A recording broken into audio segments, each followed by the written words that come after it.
They say the worst betrayals aren't the ones you see coming, but the ones that creep up on you, silent as a shadow. The scent of orchids laced the air, a luxury hotel's attempt at elegance. But for me, it was the smell of confirmation, of finality.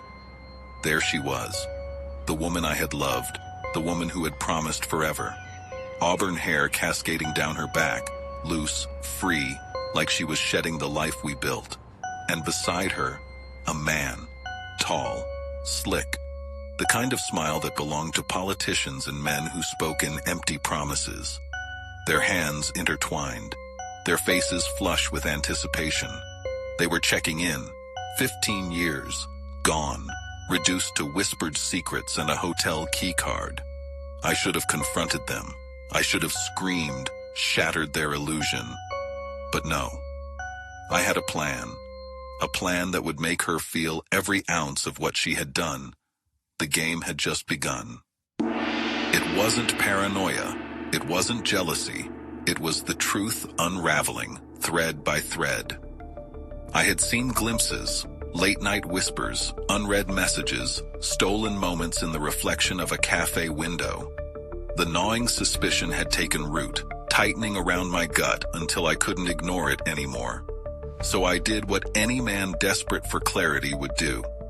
I hired a private investigator, Frank, ex-cop, a man who carried secrets like old scars.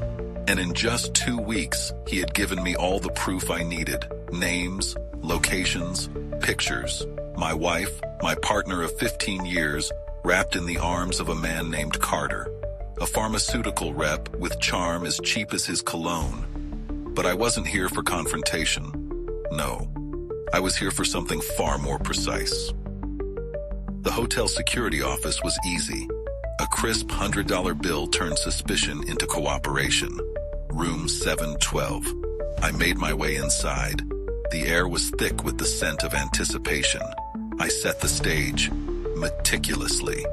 Her phone unlocked, left on the nightstand, open to Carter's messages. A bottle of champagne, chilled. 2 glasses. Rose petals, the kind she used to love, scattered across the bed. And then, the masterpiece. A slideshow. Our history, unfolding before their eyes. Our wedding day. The birth of our daughter, Lily. Christmas mornings. Beach trips. The life she had willingly cast aside for a fleeting thrill. Then, I left. I didn't need to be there when she walked in. The walls would do the talking. The memories would deliver the final blow. But that wasn't the real finale. I watched from the lobby, unseen, as they stepped out of the elevator. Her hand still in his, their faces alight with anticipation. And then, she saw her. Lily, our 10-year-old daughter, standing by the concierge desk, clutching a single red rose. My wife froze. The color drained from her face. Her hands trembled. Her world was unraveling. The perfect deception she had built, shattered in an instant. Carter, oblivious, looked at her in confusion. "Audrey, what's wrong?" And then, he saw Lily. His face paled. He knew. He had to know. Walked towards them. Every eye in the lobby followed. The silence was deafening. I knelt beside my wife, the woman I had once adored, the woman I no longer recognized. "Lily has something to ask you," I said, my voice steady, cold. Lily stepped forward, her small hand trembling. She held out the rose. "Mommy." A breath, a pause that stretched an eternity.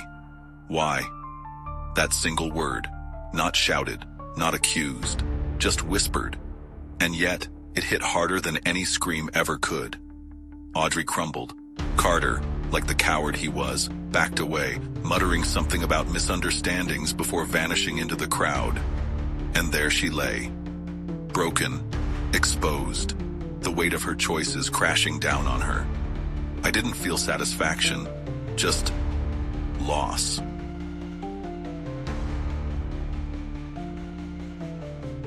I took Lily's hand, and together, we walked away. The hotel doors opened to the night. Cool air kissed my face, carrying the scent of fresh rain, washing away the past. Our life would never be the same. The marriage was over. The trust, irrevocably shattered. But in the ruins of betrayal, there was something else. A new beginning. Because no matter how much pain she had caused, I still had Lily. And that was enough.